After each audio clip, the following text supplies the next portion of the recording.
My fiancé looked at me and said, "My friends think you're not good enough for me." I didn't argue. I just replied, "Then go ahead." That same day, I called off the wedding. 1 week later, her name lit up my phone, and when I answered, she was crying. I'm 32M.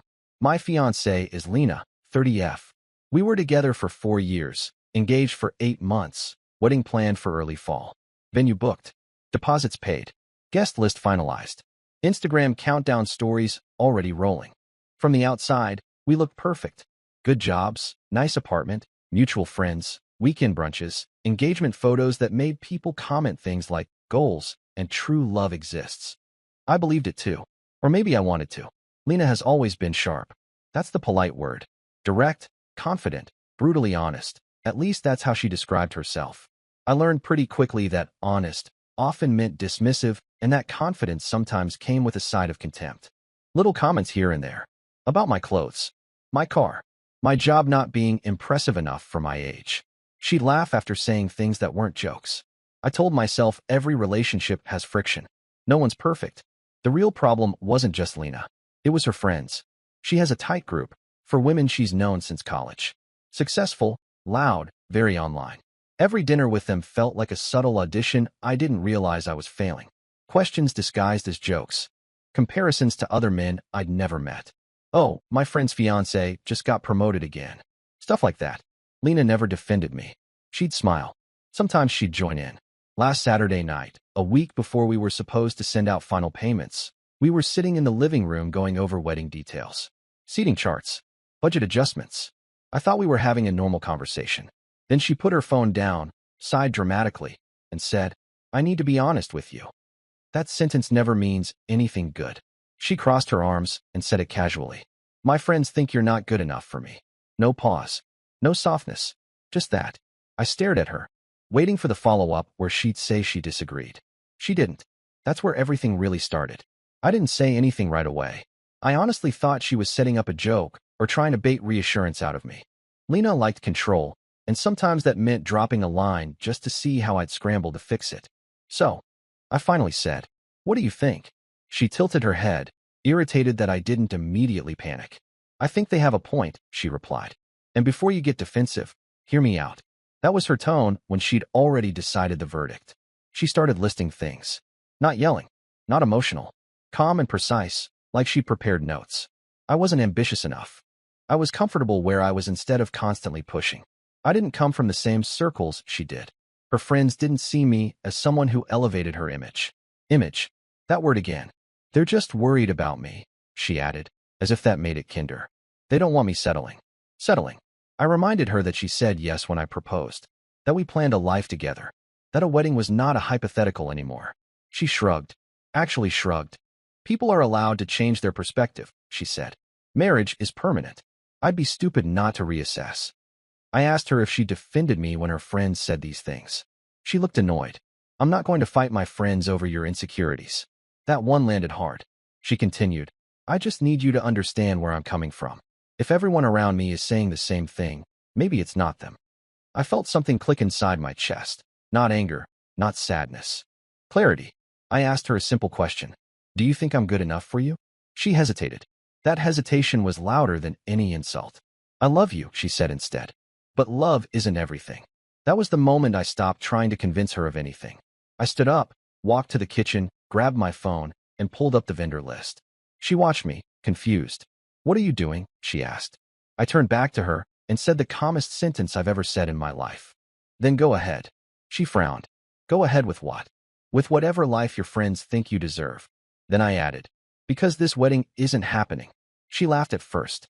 She thought I was bluffing. I wasn't. Her laughter faded when I didn't react. No arguing. No pleading. No raised voice. I just stood there scrolling through my phone, already emailing the venue coordinator. My hands were steady, which seemed to bother her more than anything. "You're being dramatic," she said. "Sit down. We're not doing this right now." I looked up at her. "You just told me you agree I'm not good enough. When exactly would be a better time?" She rolled her eyes and stood up, pacing. "You're twisting my words. I said my friends have concerns. That doesn't mean I want to call everything off." "But you didn't disagree," I replied. "That part matters." She stopped pacing and crossed her arms. You're really going to throw away 4 years because of one conversation? I almost corrected her. It wasn't one conversation. It was hundreds of small ones stacked on top of each other. The jokes at my expense. The comparisons. The way she'd light up around her friends and shrink me in the same breath. Instead, I asked, if your friends suddenly decided I was good enough, would that fix this? She hesitated again. That hesitation told me everything. She scoffed. God, you're so insecure. This is why they worry. A real man would take feedback and improve instead of running. There it was. The insult disguised as motivation. I told her calmly that I'd already canceled the florist and emailed the DJ. The deposits were gone, but the wedding was done. Her face changed. Not sadness, not fear. Anger. You're embarrassing me, she snapped. Do you know how this makes me look? That was her first concern. Not us. Not me. Her image. I don't care how it looks, I said. I care how it feels. And this feels like I'm auditioning for a marriage I already earned. She laughed bitterly. Earned? Love isn't a trophy. No, I said. But respect isn't optional. She told me I was overreacting. That I'd cool off. That I'd regret this once I calmed down. I grabbed a jacket and my keys. I'm not angry, I told her at the door. I'm just done negotiating my worth. She didn't follow me. She didn't cry. She didn't apologize.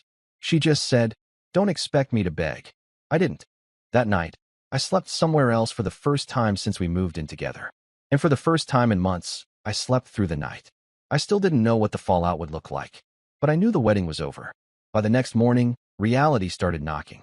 I woke up to 12 missed calls and a wall of texts. Not from Lena, from her friends. Women I'd barely spoken to directly suddenly had a lot to say. Long messages about how I'd blindsided her. How calling off a wedding out of pride was emotionally abusive. One of them actually wrote, a real man wouldn't let his ego ruin everything. None of them asked what she said to me. Lena finally texted around noon. Can we talk like adults? I didn't answer right away. I went for a walk instead. When I came back, there was another message. You embarrass me in front of everyone. That word again. We met that afternoon at the apartment. She was sitting at the table with her laptop open, wedding spreadsheets pulled up like props. When I walked in, she looked relieved, like she was confident this was all about to be reversed. Okay, she said, exhaling dramatically. This has gone far enough. I sat across from her. She launched into it immediately. How stressed she'd been. How her friends were just protective. How weddings bring out emotions. She said I should have reassured her instead of escalating. I asked her one question. Do you want to marry me? Or do you want to marry someone your friends approve of? She looked annoyed. Why does it have to be either or? Because you made it that way, I said. She snapped back that I was being stubborn and that plenty of men would have taken the criticism as motivation. That I could have used this as a chance to step up. I told her I wasn't interested in marrying into a panel of judges. That's when she leaned forward and said it. You should be grateful I even chose you. Silence. Not dramatic silence. Heavy silence. I stood up. This conversation is over, I said. And so is this engagement. Her confidence cracked for half a second. Then she went cold. You're going to regret this, she said. You're throwing away the best thing that ever happened to you. I didn't respond. Because for the first time, I realized the best thing that ever happened to me was finally walking away. I left her sitting there, wedding plans still open on the screen, staring at a future that no longer included me. And that's when the story really began. The first 3 days after I called off the wedding were quiet in a way that felt artificial, like the calm right before a storm you know is coming. Lena didn't reach out again directly. Instead, the pressure came from everywhere else. Mutual friends. Her family. Even my aunt texted asking if I'd lost my mind. The story being told wasn't complicated. I'd panicked, overreacted, and humiliated a woman who only wanted the best for me. I noticed something interesting, though. Not a single person asked what she said. On day 4, Lena finally called. I let it ring twice before answering. She was crying. Loud, messy crying. The kind designed to trigger guilt. I can't believe you did this to me, she said between sobs. I trusted you. I stayed quiet. You promised me a future, she continued. You proposed. You put a ring on my finger. Do you know how stupid I look now? There it was again. Not heartbreak. Reputation. I didn't do this to you, I said calmly. I reacted to what you told me. She sniffed. You're punishing me for being honest. No, I replied. I'm refusing to marry someone who sees me as a liability. Her crying slowed. Shifted. So that's it, she asked. For years just gone. I asked her one last question. If your friends suddenly told you I was good enough tomorrow, would you call me back? She didn't answer right away. That pause lasted maybe 3 seconds. It was enough. She whispered, "You're being unfair." I almost laughed. "Instead," I said, "I think I've been very fair. Just not convenient anymore." She told me she needed time, that emotions were high, that we could revisit things once everyone cooled off. I told her there was nothing to revisit. When the call ended, I didn't feel relief or sadness. I felt resolved. Later that night, I took the ring out of the drawer where I'd hidden it and placed it on the table. I stared at it longer than I expected to. Then I put it back in the box. Not because I wanted to give it back, but because I finally understood what it was worth without respect. Nothing. And somewhere deep down, I knew this wasn't the last time she'd call. The next few days were a strange limbo where my life kept moving forward while Lena stayed frozen in the moment I walked away. I went back to the apartment while she was at work to grab the rest of my things. I didn't rush. I didn't sneak. I packed methodically: clothes, books, the coffee maker I brought into the relationship, the framed photo from our first trip that she'd already taken down.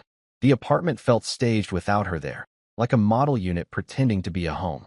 Halfway through packing, my phone buzzed. "Lena, are you really doing this?" I didn't respond. 10 minutes later, "My mom is crying." That one almost worked. Almost. Then another. "Everyone thinks you're being cruel." I sat on the bed we were supposed to share for the rest of our lives and realized something unsettling. She still wasn't asking how I felt. She wasn't reflecting. She was crowdsourcing pressure. When she got home unexpectedly early, she froze in the doorway. Boxes everywhere. Empty closet. My side of the bathroom wiped clean. Her voice went sharp instantly. "Wow, you didn't waste any time." "I told you this was over," I said calmly. She dropped her bag and laughed in disbelief. "You're acting like I cheated on you." "No," I replied. "You just let everyone else decide my value." She rolled her eyes. "You're obsessed with that one sentence." That one sentence changed everything. She scoffed. "You know what? Fine. Leave. But don't come crawling back when you realize no one else will put up with your insecurity." That was her final weapon: fear. I zipped the last bag and stood up. If being respected means being alone for a while, I'm okay with that. She stared at me like she was seeing me for the first time. Not hurt. Not sad. Threatened. "You're making a huge mistake," she said. I nodded. "Maybe. But it'll be my mistake." As I walked out, she didn't follow. She didn't shout. She didn't cry. She just stood there, arms crossed, like someone waiting for an apology that was never coming. And for the first time since I proposed, I felt something close to freedom, mixed with grief. Yes, but grounded in certainty. The wedding was gone. But so was the audition. The week after I moved out, Lena went quiet. Not the reflective kind of quiet. The strategic kind. No calls. No texts. No third-party pressure. Just nothing. It was almost impressive how quickly she could flip the switch when silence served her better than confrontation. Then the posts started. Photos from brunches I used to attend. Smiling group shots with captions about healing, knowing your worth, outgrowing situations. One story included a not-so-subtle quote about men being intimidated by strong women. I recognized the pattern. Control the narrative before anyone asks questions. I ignored it. On day 6, she broke the silence. She didn't call. She didn't text. She sent an email. A long one. Carefully written. No insults. No crying. Just revisionist history. She framed herself as blindsided, confused, deeply hurt by my sudden decision. She said she never meant to imply I wasn't good enough, only that her friends were concerned and she'd been overwhelmed. She said she'd miss what we had. Not once did she say she was wrong. Not once did she take back the sentence that ended everything. At the bottom, she wrote, "Maybe we should talk in person. For closure." I read it twice. Then I archived it. That same night, a mutual friend called me. Someone neutral. Someone who'd known both of us long before the engagement. "She's not doing well," he said. "She didn't think you'd actually walk." That sentence followed me for the rest of the evening. Not she misses you. Not she loves you. She didn't think you'd actually walk. It hit me then. Lena never expected consequences. She expected leverage. She expected me to bend, improve, prove, and stay grateful for the chance. By the end of that week, vendors were fully canceled. Deposits gone. Wedding websites taken down. My parents stopped asking if we could fix it. The future we planned was officially dead. And still, she hadn't cried to me yet. I knew it was coming. Because people like Lena don't lose control quietly. They lose it when the silence stops working. 7 days after the wedding was supposed to be back on track, my phone lit up at 11:43 p.m. "Lena, I stared at the screen longer than I should have. I knew exactly what phase this was.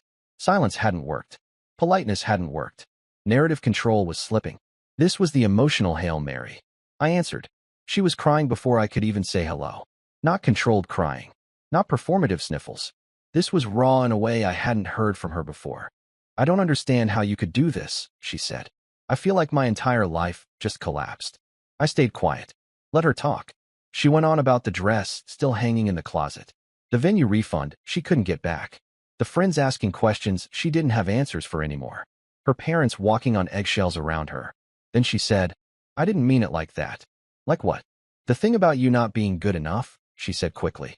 I was just repeating what they said. I didn't think you'd take it so literally. I closed my eyes. So you didn't mean it? I asked, but you also didn't disagree. She sniffed. I just wanted you to step up. Prove them wrong. There it was. The truth, finally out in the open. I wasn't asking you to leave, she continued. I thought you'd fight for me. I answered honestly. I was fighting for myself. She cried harder after that. Told me she felt abandoned. That I was cruel for choosing pride over love. That relationships require compromise. I asked her one question. If your friends told you tomorrow that I was perfect, would you still want me? Silence. That silence hurt more than the insults ever did. I don't know, she whispered. And somehow, that was my closure. I told her I hoped she found someone who met her standards without needing approval from a committee. I told her I didn't hate her. I told her I just couldn't marry someone who outsourced respect. She begged me not to hang up. I did anyway. And when the call ended, I didn't feel victorious. I felt finished. There was still one more part to this story, but the power had already shifted. The next few days felt unreal, like my life was catching up to a decision I'd already made emotionally weeks ago. People stopped asking if we'd work it out. The tone shifted from concern to curiosity. I could feel the story settling into its final shape among mutual friends, and I knew exactly how Lena was framing it. Heartbroken, blindsided, left by a man who couldn't handle pressure. I didn't correct anyone. That's the thing about walking away cleanly. You don't need everyone to understand. You just need to understand yourself. 3 days after that late-night call, Lena showed up at my place unannounced. I opened the door and immediately knew she wasn't there to talk. Her eyes were red, makeup streaked, hair pulled into a careless bun she used to reserve for sick days. She looked smaller than I remembered, less certain. I just need 5 minutes, she said. I stepped aside. She walked in slowly, like she expected the walls to judge her. She sat on the couch and stared at her hands for a long moment before looking up at me. They don't see me the same anymore, she said quietly. I didn't respond. My friends, she continued. They keep saying I should have handled it better. That maybe I pushed too hard. That maybe I miscalculated. Miscalculated. That word told me everything. She wasn't mourning us. She was mourning the outcome. I thought you'd bend, she said, voice cracking. You always did before. I nodded. I know. That's when she started crying again. Not loudly. Not dramatically. Just tears falling straight down, like her body finally accepted something her pride wouldn't. I didn't think I'd lose you, she whispered. I believed her. But belief doesn't fix disrespect. I loved you, I said. But I won't marry someone who needs their friends to approve my existence. She asked, quietly, so this is really it? Yes. She stayed a few minutes longer, then stood up without another word. At the door, she turned back once, like she expected a last-minute reversal. It didn't come. After she left, I sat down and felt something heavy finally lift. There was only one thing left to do. End this story properly. And move on. It's been a few weeks now, and things have settled into something that feels like a new normal. The wedding date came and went quietly. No venue. No vows. No white dress. I spent that day doing something simple. I went to work, grabbed dinner with a friend, and went to bed early. No dramatic rituals. No symbolic gestures. Just forward motion. Lena hasn't contacted me again. I know from mutual friends that she's still struggling. Not in a reflective way, from what I hear. More in a why didn't this go the way I expected way.